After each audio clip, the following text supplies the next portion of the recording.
the Crossroads Diner, a place that stands as a silent witness to countless stories, both told and untold. A beacon in the night, its neon lights cutting through the darkness like a lighthouse guiding lost ships. A greasy spoon in the middle of nowhere where the hum of the highway is the only constant companion. Its neon sign flickered, casting an eerie glow on the lonely highway, a beacon for weary travelers seeking solace.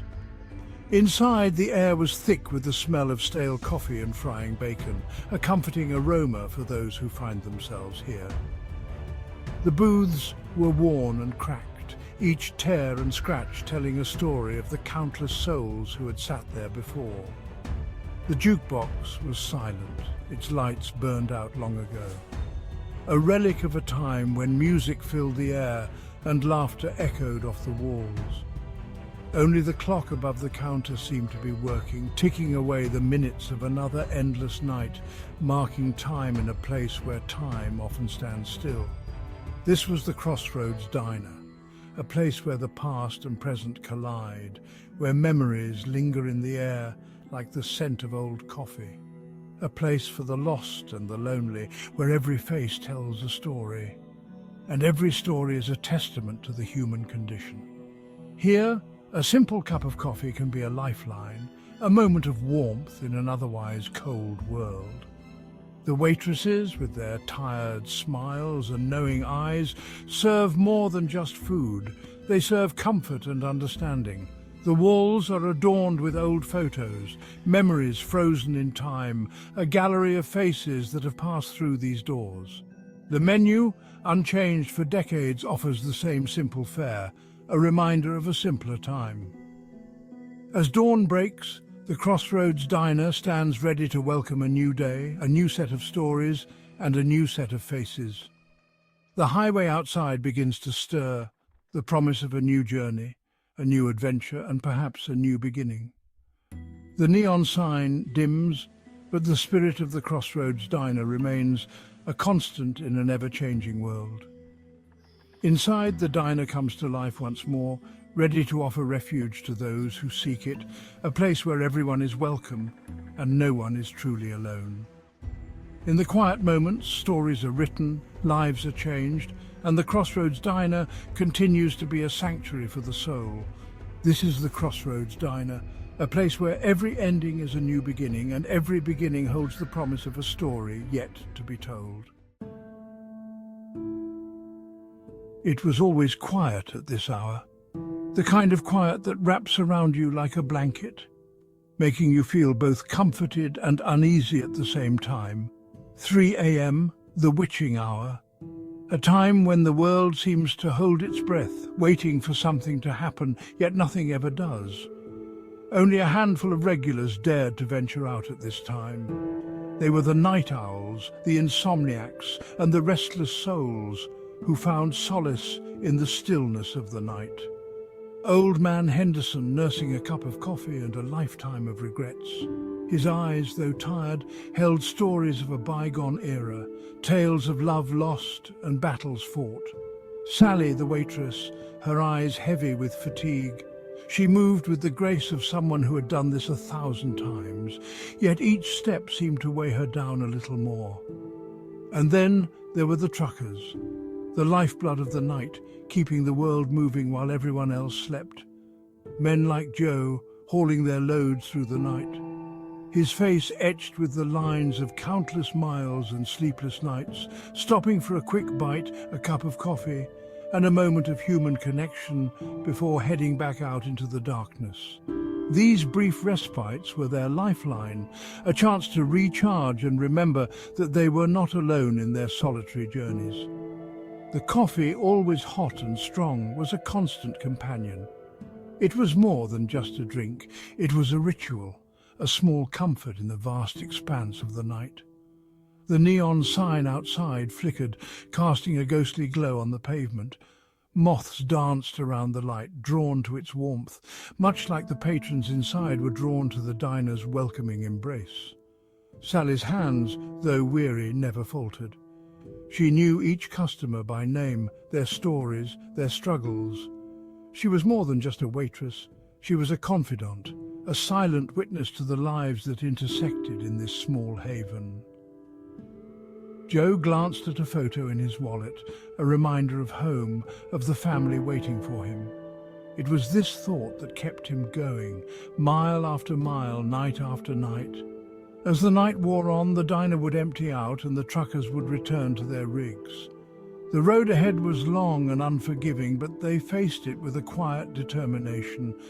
And as dawn broke, the first light of day signaling the end of their shift, they knew they had survived another night. The world would wake up, unaware of the silent guardians who had kept it turning while they slept. But tonight was different. A chill settled over the diner as a new figure stepped through the door, a man, tall and slender, dressed in a dark suit and fedora. He moved like a whisper, his face hidden in the shadows of his hat. The diner seemed to hold its breath, the usual chatter dying down to an uneasy silence. Even the flickering lights seemed to dim as he approached the counter. The man took a seat at the counter, his back to the room. An unnatural chill settled over the diner, seeping into the bones of the few patrons who remained.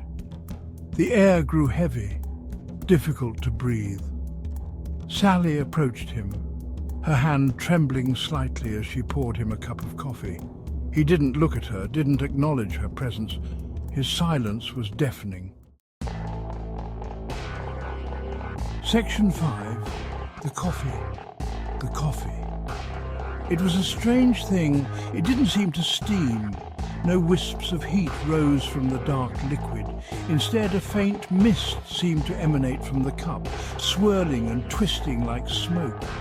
The man lifted the cup to his lips, still hidden in the shadows of his hat. He took a long, slow sip, and the air grew colder. Section 6.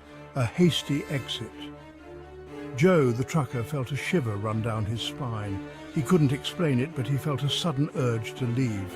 This man, whoever he was, radiated an aura of wrongness. He stood up, tossing a few crumpled dollar bills on the table. But as he turned to leave, his eyes met the man's.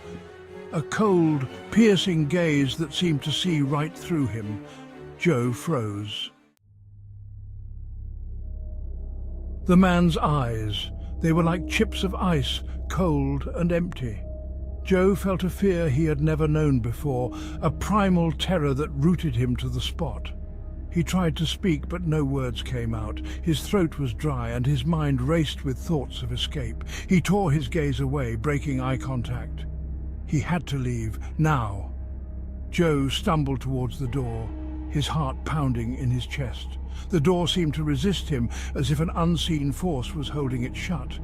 He fumbled with the handle, his fingers trembling. The room felt like it was closing in on him, the walls pressing closer and closer. He could hear his own heartbeat, loud and frantic, echoing in his ears.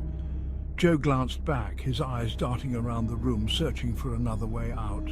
The man with the icy eyes stood still, watching him with an unsettling calmness. Joe's mind flashed back to the stories he had heard, tales of people who had encountered this man and were never seen again. He couldn't let that be his fate. He had to find a way out. His hands were shaking uncontrollably now, slick with sweat. He took a deep breath, trying to steady himself. He had to focus. He couldn't let fear paralyze him. He looked around the room again, his eyes landing on a window. It was small, but it might be his only chance. He moved towards it, his steps unsteady. The window was stuck, the frame swollen with age and neglect. Joe pushed harder, his desperation giving him strength. Finally, with a groan, the window budged. He could feel the cool night air on his face, a small glimmer of hope. He squeezed through the narrow opening, his heart racing. As he tumbled out into the night, he glanced back one last time. The man with the icy eyes was still watching, a faint smile playing on his lips. Joe didn't wait to see what would happen next. He ran, his feet pounding against the pavement, his breath coming in ragged gasps. He didn't know where he was going, but he knew he had to get as far away as possible. The night swallowed him up, and he kept running, driven by a fear that he knew would haunt him forever. The next morning, Joe was found dead in the cab of his truck. He was slumped over the steering wheel, his eyes wide with terror, his face frozen in a silent scream. The official cause of death was a heart attack. But the coroner couldn't shake the feeling that something was off.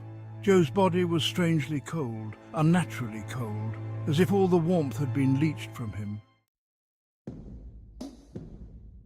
The diner remained open.